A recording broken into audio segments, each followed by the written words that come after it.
Gentlemen, we have a situation that requires our immediate attention. 1961. The Sands Hotel in Las Vegas. Dean Martin walked into the Copa Room restaurant with Sammy Davis Jr. by his side. The maitre d' immediately stepped forward, his face tight with discomfort. "Mr. Martin, of course you're welcome. But I'm afraid your companion will need to use the service entrance and eat in the kitchen. Hotel policy, sir." The room went silent. Every eye turned to see what Dean Martin, the cool, easygoing king of cool, would do. Would he make a scene? Would he simply apologize to Sammy and go along with the policy like so many other white entertainers did? Dean looked at the maitre d', then at Sammy, then back at the maitre d'. His response was calm, measured, and absolutely devastating. "Then I guess neither of us is eating here. Cancel my contract. I don't perform in places that won't serve my friends." What happened next would challenge the entire Las Vegas entertainment industry, risk Dean's career at its peak, and prove that sometimes the most powerful statement comes from someone who refuses to accept injustice, even when it costs them millions. Before we dive into this incredible story of courage and friendship, hit that subscribe button and turn on notifications. This isn't just history. It's a lesson about standing up for what's right even when it's expensive. Drop a comment telling us where you're watching from, and let's begin. Las Vegas in 1961. Entertainment capital built on segregation. To understand the significance of Dean Martin's stand, you need to understand what Las Vegas was like in the early 1960s. The city was booming as an entertainment destination. The biggest stars in the world performed there: Frank Sinatra, Elvis Presley, Liberace, and the Rat Pack. But Las Vegas had a dark secret that everyone knew and most people ignored. It was completely segregated. Black entertainers could perform on the stages of major hotels and casinos. They could make the white audiences laugh, sing, and applaud. But once they left the stage, they couldn't eat in the restaurants, sleep in the hotel rooms, swim in the pools, or gamble in the casinos they'd just performed in. After their shows, black performers had to leave through back entrances and return to the West Side, the segregated black neighborhood across the railroad tracks. Even stars like Sammy Davis Jr., Nat King Cole, and Lena Horne faced this humiliation every night. The irony was brutal. White audiences would pay premium prices to watch black entertainers perform, then immediately enforce rules that treated those same entertainers as inferior the moment the show ended. The Rat Pack's complicated history. The Rat Pack, Frank Sinatra, Dean Martin, Sammy Davis Jr., Peter Lawford, and Joey Bishop, represented something unique in 1960s America. They were an integrated group of friends performing together at a time when that was radical. Sammy Davis Jr. was the only black member of the group, and his presence made a statement. But the reality was complicated. While the Rat Pack publicly showed friendship across racial lines, they still performed in venues that enforced segregation policies. Frank Sinatra had tried to fight these policies before. He demanded that hotels allow Sammy to stay in rooms, eat in restaurants, and use the same facilities as white performers. But Frank's approach was often to negotiate exceptions for Sammy specifically, rather than challenging the entire system. These negotiations created uncomfortable situations. Sammy could stay in the hotel, but other black guests couldn't. Sammy could eat in the restaurant, but had to use a separate entrance. It was progress, but it was also a constant reminder that Sammy's acceptance was conditional, based on his fame and his connection to powerful white friends. Dean Martin had watched these negotiations with growing discomfort. Unlike Frank, who was confrontational and demanded concessions, Dean had always been known as easygoing and non-confrontational. He went along to get along. He didn't make waves. But watching Sammy navigate these humiliations was eating at him. The friendship between Dean and Sammy. Dean and Sammy had a special friendship within the Rat Pack. While Frank was the leader and often treated Sammy like a little brother, sometimes condescendingly, Dean treated Sammy as an equal. They'd talk for hours about music, comedy, their families. They genuinely enjoyed each other's company. Sammy later said in interviews that Dean was the one member of the Rat Pack who never made him feel like the black friend. Dean never told racial jokes at Sammy's expense, unlike Frank, who often did, claiming it was all in fun. Dean never asked Sammy to downplay his race or not make it a thing. But their friendship also meant Dean witnessed Sammy's pain firsthand. He saw the forced smile when Sammy was told he couldn't eat in a restaurant. He heard the resigned sigh when Sammy had to leave through the back door. He felt the tension in Sammy's shoulders when they walked into a room and everyone stared at the black man accompanying white stars. Dean had asked Sammy about it once. Doesn't it eat you up inside? Having to smile and take it. Sammy's response was weary. Every single day, Dino. Every single day. But what choice do I have? If I make a scene, I don't work. If I don't work, I don't eat. So I smile and I take it and I die a little bit inside each time. That conversation haunted Dean Martin. The moment of decision. The incident at the Sands Hotel restaurant wasn't the first time Dean had witnessed discrimination against Sammy. But it was the moment when Dean decided he was done being complicit. They'd just finished a rehearsal for their evening show. Dean had suggested grabbing lunch at the Copa Room, the hotel's upscale restaurant. He'd genuinely forgotten, or perhaps had never fully internalized, that Sammy couldn't eat there. When the maitre d' stopped them and delivered his policy speech, Dean felt something snap inside him. This wasn't some random restaurant in the South. This was the Sands Hotel, where he had a multi-million-dollar contract. A place where he was the star attraction. A place making enormous amounts of money partly because of his name on the marquee. And they were telling his friend, his colleague, his partner in the show that was making them all rich, that he had to eat in the kitchen like hired help. Dean looked at Sammy's face, that forced smile, those eyes that had learned to hide pain, and made a decision that would change everything. The risk Dean was taking. Before we get to what Dean did next, understand what he was risking. His contract with the Sands was worth millions. Astronomical money in 1961. Breaking that contract could mean lawsuits that could bankrupt him, blacklisting by other Vegas hotels, damage to his reputation as professional and easygoing, loss of future booking opportunities, alienating fans who supported segregation, jeopardizing his lucrative television and film deals. Dean had ex-wives to pay alimony to, children to support, a lifestyle that required constant income. Walking away from the Sands wasn't just a gesture, it was potentially career suicide. His agent would tell him he was crazy. His business manager would show him the numbers and beg him to reconsider. Even friends might say, "Dean, pick your battles. This isn't your fight." But Dean had watched Sammy Davis Jr. die a little bit inside every time he had to smile through discrimination. And Dean had decided that some things matter more than money. Dean's declaration. The maitre d' stood there, clearly uncomfortable but following orders. The restaurant had gone quiet. Other diners were watching. Staff members had stopped working. Everyone waited to see what Dean Martin would do. Dean's voice was calm, but it carried across the room. So let me make sure I understand this. I can eat here, but Sammy can't. Even though we're both performing in your showroom tonight.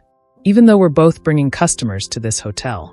Even though we're both making money for your bosses. The maitre d' shifted nervously. Mr. Martin, I don't make the rules. No, but I can choose whether to follow them, Dean interrupted. Here's what's going to happen. You're going to go find whoever does make the rules. And you're going to tell them that Dean Martin says either Sammy Davis Jr. eats in this restaurant like any other guest, or Dean Martin doesn't perform here anymore. The room erupted in whispers. This wasn't a casual threat. Dean Martin was the Sands Hotel's biggest draw. His shows were sold out for months. High rollers came to Vegas specifically to see him perform. The hotel made more money from Dean's performances than from almost any other act. Mr. Martin, please, let's discuss this privately. No, Dean said firmly. We're discussing it right here, right now. Because Sammy's been dealing with this quietly for years, and I'm done being quiet about it. The management response. Within minutes, the hotel's general manager appeared. Carl Cohen was a tough Vegas operator who dealt with difficult stars before. He pulled Dean aside, trying to contain the situation. Dean, let's be reasonable. This is Las Vegas. This is how things are done here. We can make an arrangement for Sammy, maybe a private dining room. I don't want an arrangement, Dean said. I want the same rules for everyone. Sammy eats where I eat, stays where I stay, or I don't work here. Cohen's jaw tightened. Dean, you have a contract. A very lucrative contract. If you walk away, we'll sue you for breach. You could lose everything. Then sue me, Dean replied. But I'm not performing in a place that treats my friend like he's not good enough to eat in the same room as white people who paid to watch him perform. Cohen tried a different approach. Think about the other guys. Frank, Joey, Peter, they all have contracts here too. If you make this an issue, you're putting everyone's jobs at risk. Dean hadn't thought about that. For a moment, he wavered. Was he being selfish? Was he putting his principles ahead of everyone else's livelihood? Then he looked at Sammy, still standing there with that forced smile, pretending this conversation wasn't about his humanity, and Dean's resolve hardened. Then let's call Frank, Joey, and Peter down here and ask them.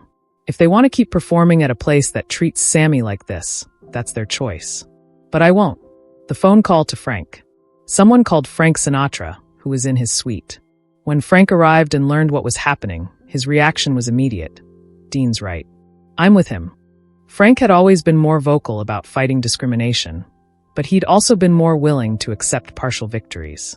Dean's absolute stand, no compromises, no exceptions, equal treatment or nothing, went further than Frank had ever pushed. Joey Bishop and Peter Lawford, when contacted, both supported Dean's position.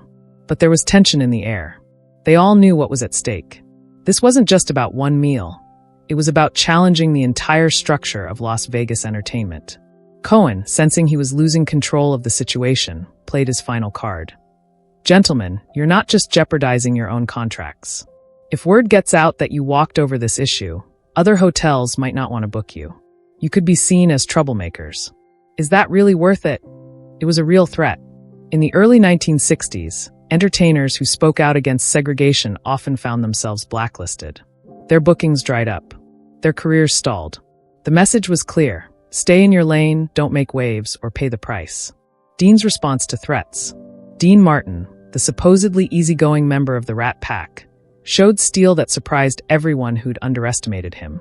Let me tell you something, Carl. I grew up in Steubenville, Ohio. My parents were Italian immigrants. People called my father names, told him he wasn't welcome in certain places, made him feel less than human because of where he came from. Dean's voice was steady, but there was emotion underneath. I watched my father take that abuse because he needed to feed his family. I swore when I grew up, I'd never let anyone treat me or my friends that way. So yes, it's worth it. My friend's dignity is worth more than any amount of money you're paying me.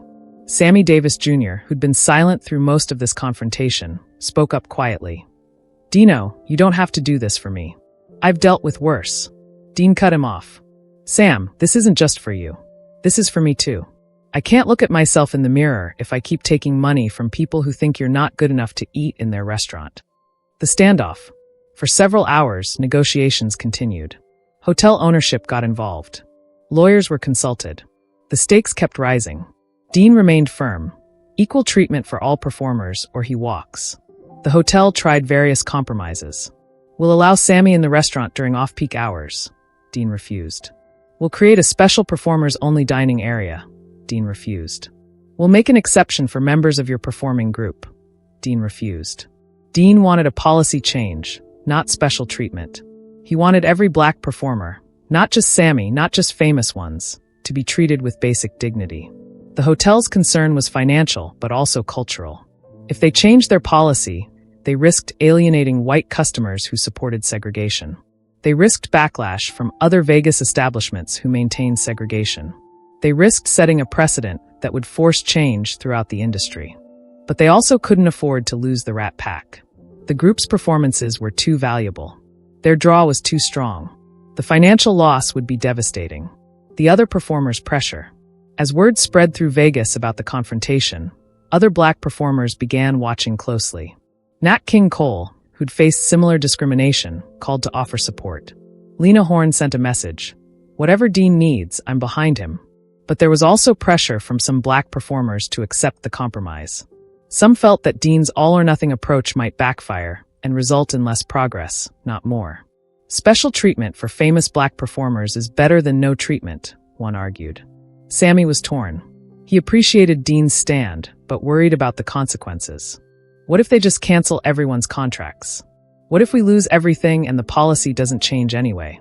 Dean's response showed both his conviction and his privilege. Then we lose everything. But at least we'll have our dignity. And Sam, I know it's easier for me to say that. If we all get blacklisted, I'm a white guy, I'll find work. You might not. But I'd rather go down fighting than keep pretending this is okay. The hotel blinks. After 8 hours of standoff, the Sands Hotel management made a decision. They couldn't afford to lose the Rat Pack. The financial impact would be too severe. But more than that, they realized that Dean Martin wasn't bluffing. He really would walk away from millions of dollars. Carl Cohen returned with a revised policy. Effective immediately, all performers at the Sands Hotel will have equal access to all hotel facilities regardless of race. This includes restaurants, pools, guest rooms, and casino floors. Dean pushed further. All guests, not just performers. Cohen hesitated. That was a bigger step, one that would affect the entire operation. But Dean waited silent, letting the pressure build. Finally, Cohen nodded. All guests. But this transition will take time. We need to communicate with staff, deal with customer reactions. You have 24 hours, Dean said. Tomorrow night, Sammy and I walk into that restaurant together as regular customers. If anyone stops us, I cancel the show and we leave. It was a stunning victory. The Sands Hotel, one of Vegas's premier establishments, had agreed to desegregate not just for performers but for all guests. The precedent would ripple through the entire Vegas entertainment industry. The first test. The next evening, before their scheduled performance, Dean and Sammy walked into the Copa Room restaurant as Dean had promised. The maitre d', the same one from the previous day, was there. His face showed his discomfort, but he forced a smile. Good evening, Mr. Martin, Mr. Davis. Right this way, gentlemen. He seated them at a prime table, visible to the entire restaurant. It was a statement. This is the new policy. Dean and Sammy sat down while the room buzzed with whispers. Some patrons looked shocked. Others looked offended. A few got up and left. But Dean and Sammy ordered dinner and ate slowly, deliberately, making a point. They were relaxed, laughing, enjoying their meal like any other guests. Other diners gradually returned to their own meals.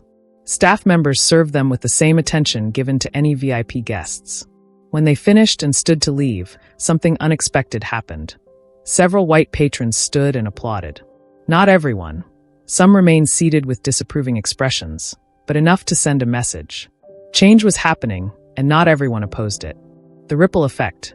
Word of Dean Martin's stand spread throughout Las Vegas. Other hotels watched closely to see what would happen. Would the Sands lose business? Would white customers boycott? The answer surprised many. Business actually improved.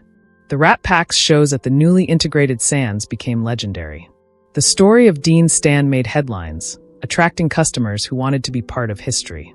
The controversy generated publicity that money couldn't buy. More importantly, other black performers began demanding equal treatment. Nat King Cole told the Flamingo Hotel he wouldn't renew his contract unless they integrated their facilities.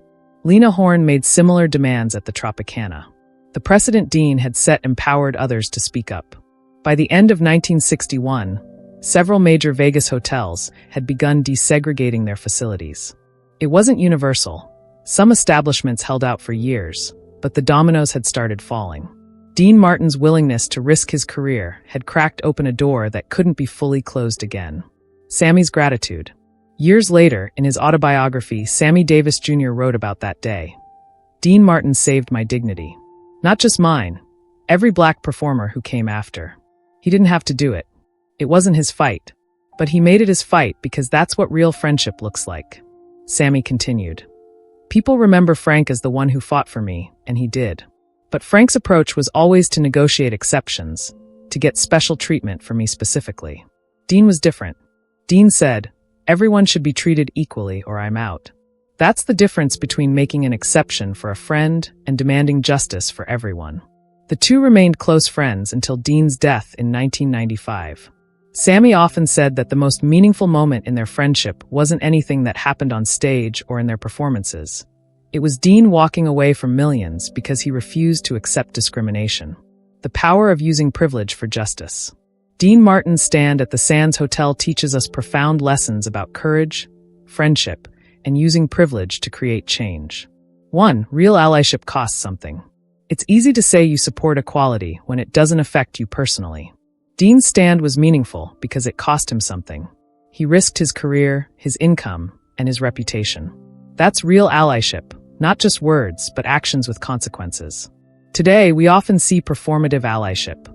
People posting supportive statements online, but doing nothing that actually costs them. Dean reminds us that real change requires real sacrifice. 2. Friendship means standing up, not just showing up. Dean could have remained Sammy's friend while accepting the hotel's discrimination. He could have felt bad about it privately while doing nothing publicly. Instead, he used his power and privilege to challenge the system. This teaches us that true friendship sometimes means making uncomfortable stands. It means using whatever power or privilege you have to protect those who have less. 3. Not my fight is a privilege. Dean could have said, Sammy has to deal with this. It's his issue, not mine. As a white man in 1961, he had that option. The discrimination didn't affect him directly. He could have stayed silent and comfortable. Instead, Dean recognized that injustice anywhere is injustice everywhere. He made Sammy's fight his own fight, not because he had to, but because friendship and human decency demanded it. 4. Systems change when people with power risk that power. The Sands Hotel didn't change its policy because Sammy Davis Jr. asked them to. They changed it because Dean Martin, a white star with enormous economic leverage, demanded it and was willing to walk away. This is an uncomfortable truth. Marginalized people often can't create systemic change alone.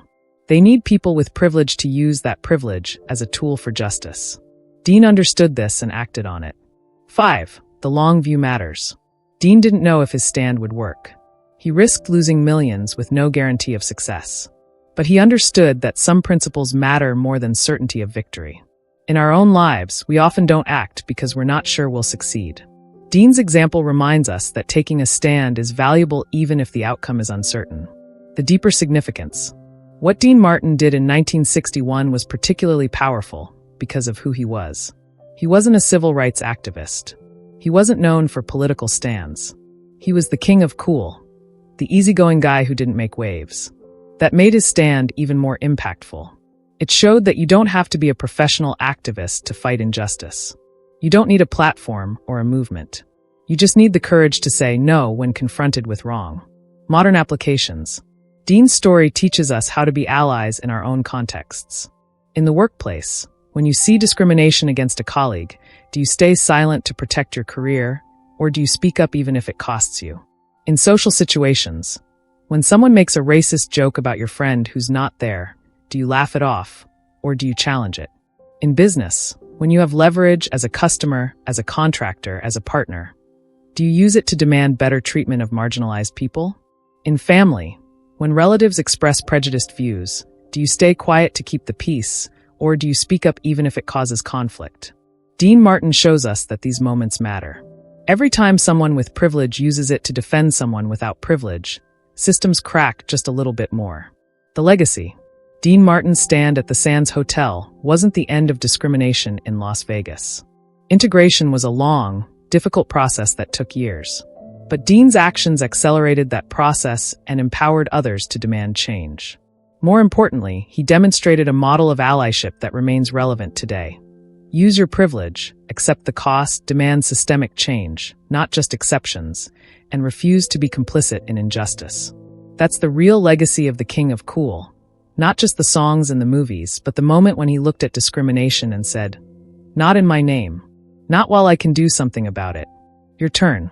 If this story inspired you to think differently about using whatever privilege you have to create change, hit that subscribe button and turn on notifications. Share this with someone who needs to hear that real friendship and real allyship require real sacrifice. Drop a comment. Have you ever had to choose between personal cost and doing what's right? What did you choose and what did you learn? Remember, Dean Martin risked millions because he refused to eat in a restaurant that wouldn't serve his friend. That's the standard for real allyship. Not convenient support, but costly action. What will you risk for justice? See you in the next video, where we'll continue exploring stories of courage that changed history one stand at a time.